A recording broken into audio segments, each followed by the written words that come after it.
उसी परंपरा में इस कवि सम्मेलन को आगे ले जाते हैं और एक उस कवि को बुलाते हैं जो आज इस मंच पर, वो भी उनके लिए अखिल भारतीय मंच पहला है, सुरेश कुमार जिनका नाम है, लेकिन वो लावा के रहने वाले हैं, इसलिए अपने नाम के आगे सुरेश लावा लिखते हैं।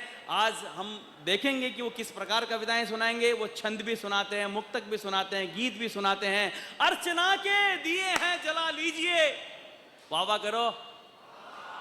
हाँ देखो कवि सम्मेलन क्या है। हमारे केकड़ी के एक बहुत बड़े कवि हुए सुरेंद्र दुबे जी, वो एक बहुत अच्छी बात कहते थे, कवि सम्मेलन क्या है, कवियों और श्रोताओं के बीच एक रात का इश्क है।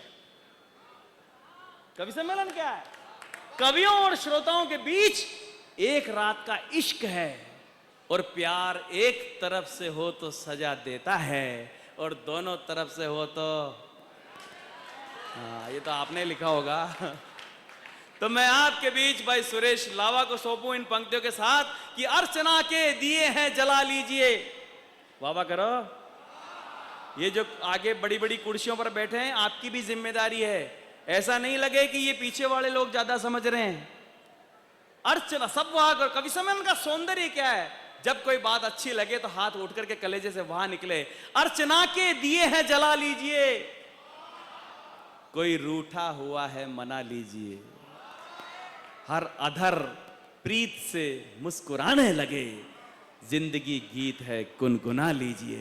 जोरदार ताली से बुलाइए कविवर सुरेश लावा।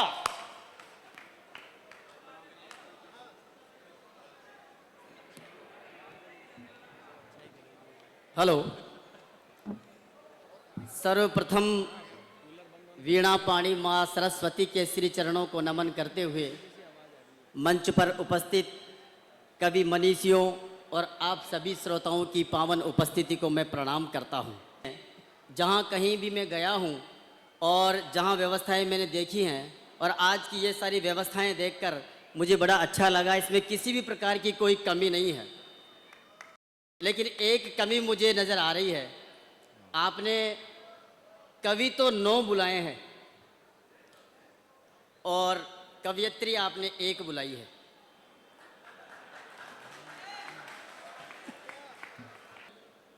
और इसी प्रकार के कवि सम्मेलनों में जब मैं कवियों को देखता हूँ तो मुझे यह महसूस होता है कि मैं अकेला ही पागल नहीं हूँ। हाँ। बहुत अच्छा सुरेश। किसी ने मुझसे पूछा कि कवि बनने के लिए क्या करना पड़ता है, तो मैंने कहा इश्क करना पड़ता है, फिर उसमें डूबना पड़ता है और उसमें से जो निकलता है या तो कवि बनता है या बनता है पागल। हालांकि बात एक ही है। वाह वाह। आज का मंच का संचालन कर रहे हैं, मैं प्रणाम करता हूं हास्य के सम्राट आदरणीय बुद्धि प्रकाश जी दादीज को, जिनको ये केकड़ी की जनता अपने पलकों पर बिठा कर रखती है और अपने दिल में स्थान देती है। एक बार जोरदार तालियां बजा दीजिए आदरणीय बुद्धि प्रकाश जी दादीज का। इन्होंने मुझसे कहा हम आपको जो भी दें प्रसाद समझकर ले लेना। वो प्रसाद तो हमें मिल चुका है, लेकिन अब आपके आशीर्वाद की आवश्यकता है। 4 पंक्तियां मैं कहना चाहूँगा बुद्धि प्रकाश जी के लिए। शुभकामनाएं। एक मुद्दत से इस दिल को करार की तलाश थी, एक मुद्दत से इस दिल को करार की तलाश थी, जिंदगी के इस तन्हा सफर में हम सफर की तलाश थी। वाह। एक मुद्दत से इस दिल को करार की तलाश थी, होने लग गया। जिंदगी के इस तन्हा सफर में हम सफर की तलाश थी, और यूं तो आए केकड़ी में हजारों खूबसूरत चेहरे, और यूं तो आए केकड़ी में हजारों खूबसूरत चेहरे, हमें तो सिर्फ और सिर्फ आपके चेहरे की तलाश थी।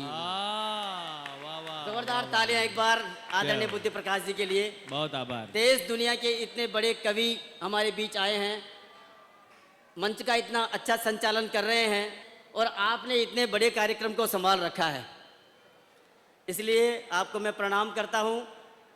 वो एक कंपनी का बॉस था, जो उसके कर्मचारी जब भी छुट्टी लेने के लिए आते तो बॉस कहते कि व्यवस्था करके जाओ, जब भी कोई कर्मचारी छुट्टी लेने के लिए आता तो वो कहते थे कि व्यवस्था करके जाओ, व्यवस्था करके जाओ, व्यवस्था करके जाओ। एक दिन उनकी लुगाई को पीहर जाना था। अब उनको आदत पड़ गई। उनकी लुगाई ने कहा कि मैं पीहर जाना चाहती हूं। तो बॉस ने कहा व्यवस्था करके जाओ। बहुत अच्छा सुरेश, बहुत अच्छे। तो लुगाई ने कहा मैं भी किसी व्यवस्थार्थी जा रही हूं। ओ, मैं प्रणाम करता हूं और आज का ये काव्य पाठ आदरणीय मनोज जी सर कमिश्नर महोदय यहाँ उपस्थित हैं। एक बार इनके सम्मान में आप जोरदार तालियां बजा दीजिए मनोज जी के लिए। हाँ जी।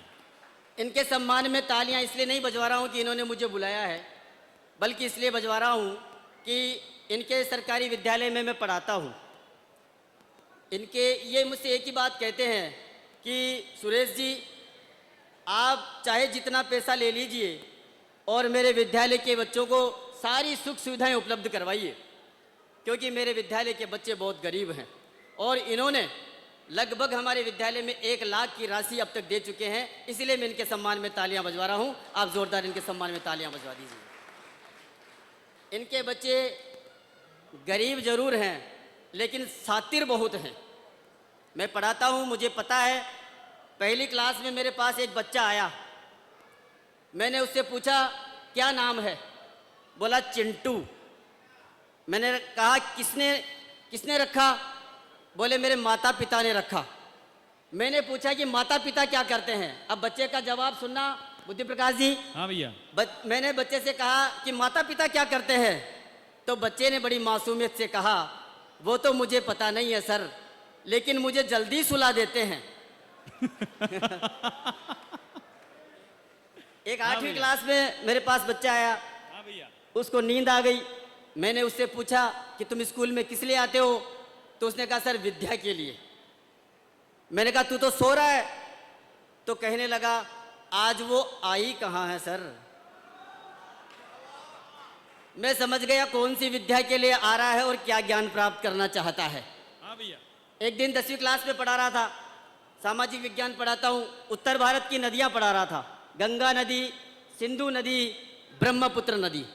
मैंने सोचा बच्चों को पढ़ाने के बाद फीडबैक लेना चाहिए, तो मैंने बच्चे को खड़ा किया, उससे पूछा। बोले गंगा कहाँ से निकलती है और कहाँ जाके मिलती है? गंगा कहाँ से निकलती है और कहाँ जाके मिलती है? तो बच्चे ने कहा कि गंगा हमारे पड़ोस से निकलती है और सोहन चाचा के खेत में कल्लू हलवाई से मिलती है।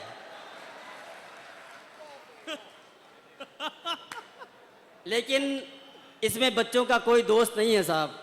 जिन बच्चों के हाथों में स्वामी विवेकानंद की किताब होनी चाहिए, उन बच्चों के हाथों में हमने मोबाइल रूपी आनंद थमा रखा है। मत दो शिक्षा बच्चों को चांद सितारे छूने की। बताना अब, मत दो शिक्षा बच्चों को चांद सितारे छूने की। अरे शिक्षा देनी है तो दीजिए माँ बाप के पैर छूने की। वाह वाह वाह वाह वाह। श्रोता बड़े अच्छे हैं केकड़ी के। अच्छी बात आध्यात्मिक बता देते। अध्याय समाप्त करता हूँ और जिसके लिए मैं आया हूँ मैं अपनी प्रेम कथा शुरू करता हूँ। हाँ। 4 पंक्तियां निवेदित करता हूँ, सुनिएगा, मन बनाइएगा। मैं मंच का भी ध्यान चाहूंगा। एक मुक्तक सुनाता हूँ। कलम जब भी उठाता हूँ नहीं तो पहले दिल बनाता हूँ। वाह करो। हाँ, आपके काम की चीज है मेरे युवा साथियों। कि कलम जब भी उठाता हूँ, एडवांस नहीं करना है। कि कलम जब भी उठाता हूँ तो पहले दिल बनाता हूँ। होगी बरसात भी ये सोच कर बादल बनाता हूँ। होगी बरसात भी ये सोच कर बादल बनाता हूँ। मैं तो करता हूँ उनसे बस बातें प्यार की यारों। मैं तो करता हूँ उनसे बस बातें प्यार की यारों, और वो सोचती है मैं उसे पागल बनाता हूँ, और वो सोचती है मैं उसे पागल बनाता हूँ। और चार पंक्तियां निवेदित करता हूँ कि किसी की आंख से उतरा कोई काजल नहीं हूँ मैं, कि किसी की आंख से उतरा कोई काजल नहीं हूँ मैं, जो खुलकर ही नहीं बरसे वो बादल नहीं हूँ मैं, जो खुलकर ही नहीं बरसे वो बादल नहीं हूँ मैं। मुझे मालूम है कि तू मुझे जो कुछ समझती है, अब बताएं आप सब लोग, मुझे मालूम है कि तू मुझे जो कुछ समझती है, हूँ तेरे इश्क में पागल मगर पागल नहीं हूँ मैं, हूँ तेरे इश्क में पागल मगर बहुत अच्छे। पागल नहीं हूँ मैं। मेरे युवा साथियों, अपने एहसास और जज्बात बदलते रहना, संभालना कि मेरे अपने एहसास और जज्बात बदलते रहना, जिंदगी जीने का अंदाज बदलते रहना। ताजमहल बहुत महंगा पड़ेगा इस दौर में, इसीलिए अपनी मुमताज बदलते रहना। और चार पंक्तियां आप युवा साथियों के लिए कि जिंदगी अपनी मस्ती में जिया करो। हाँ करो करो करो। कि जिंदगी अपनी मस्ती में जिया करो। पीछे के लोग बताएं कि जिंदगी अपनी मस्ती में जिया करो, इश्क बहुत बुरा है मत किया करो। वाह वाह वाह वाह। अगली पंक्ति पर अमल करना कि जिंदगी अपनी मस्ती में जिया करो, इश्क बहुत बुरा है मत किया करो। तुम अपना सारा ध्यान करियर पर मोड़ दो। अब बताना कि तुम अपना सारा ध्यान करियर पर मोड़ दो, अगर कोई गर्लफ्रेंड है तो उसको मुझ पर छोड़ दो। वाह वाह वाह वाह, बहुत अच्छे। कि जो सबकी कहानी है वही मेरी कहानी है। वाह। वाह करो कि जो सबकी कहानी है वही मेरी कहानी है। बिना महबूब के यारों भी कोई जवानी है। बताएं आप सब कि जो सबकी कहानी है वही मेरी कहानी है। वाह बिना महबूब के यारों भी कोई जवानी है। तुझे मैं भूल जाऊं ये मुमकिन हो नहीं सकता, वाह। तुझे मैं भूल जाऊं ये मुमकिन हो नहीं सकता। मेरी आंखों का ये पानी सब तेरी निशानी है। आहा। मेरी आंखों का ये पानी सब तेरी निशानी है। भरोसा उस पे, आप लोग अच्छा सुन रहे हैं मुझे पता है। अभी मैं पिछले महीने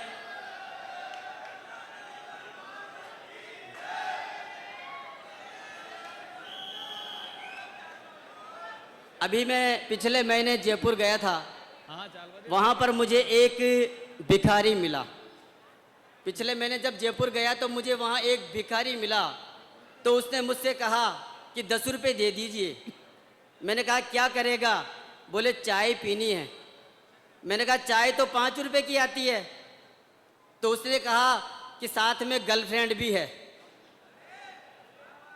मैंने कहा भिखारी हो के गर्लफ्रेंड बना रखी है? तो उसने कहा नहीं साहब, इस गर्लफ्रेंड ने मुझे भिखारी बना रखा है। एडवांस जमाना आ गया है, जमाना बदल रहा है।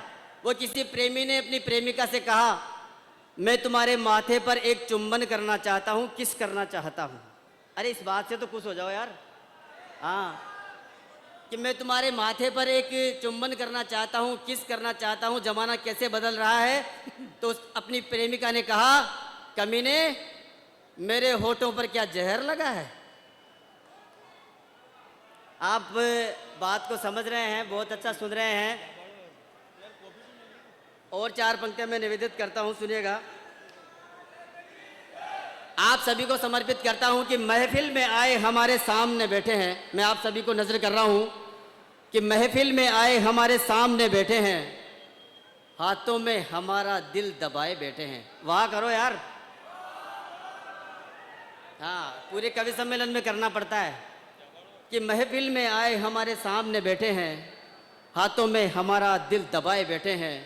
हमने पूछा हाथों में क्या है, हमने पूछा हाथों में क्या है, तो बहाना बना लिया कि हम मेहंदी लगाए बैठे हैं। तो आपके हाथों की मेहंदी को एक बार खोलिए, एक बार जोरदार तालियां बजाकर मुझे सूचित करें और आप सुनना चाहते हैं तो।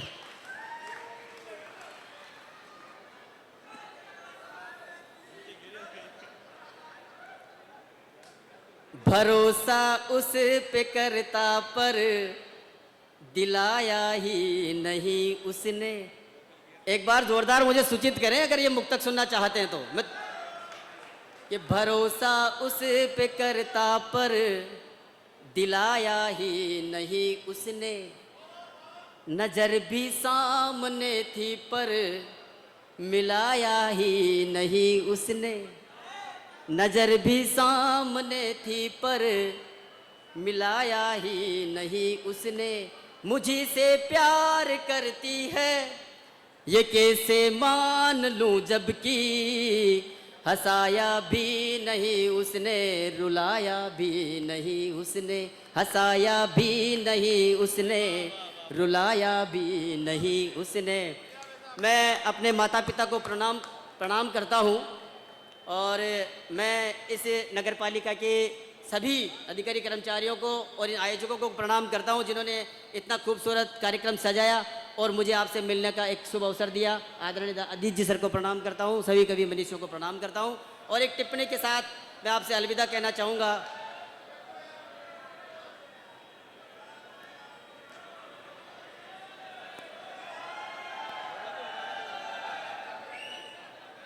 एक समय का अभाव है, समय का अभाव है। एक छोटी सी टिप्पणी के साथ मैं आपसे विदा लेना चाहूँगा कि माँ बाप से बढ़कर कुछ नहीं होता। आदरणीय दादी जी सर, सभी एक बार इस मेरी टिप्पणी को अपने घर ले जाइएगा कि माँ बाप से बढ़कर कुछ नहीं होता। ये सब कहते हैं मगर ये सच नहीं होता। माँ बाप से बढ़कर कुछ नहीं होता, ये सब कहते हैं मगर ये सच नहीं होता। अगर माँ बाप से बढ़कर सब कुछ होता तो इस दुनिया में एक भी वृद्धा आश्रम नहीं होता। मैं बहुत बहुत शुक्रिया, बहुत बहुत धन्यवाद केकड़ी।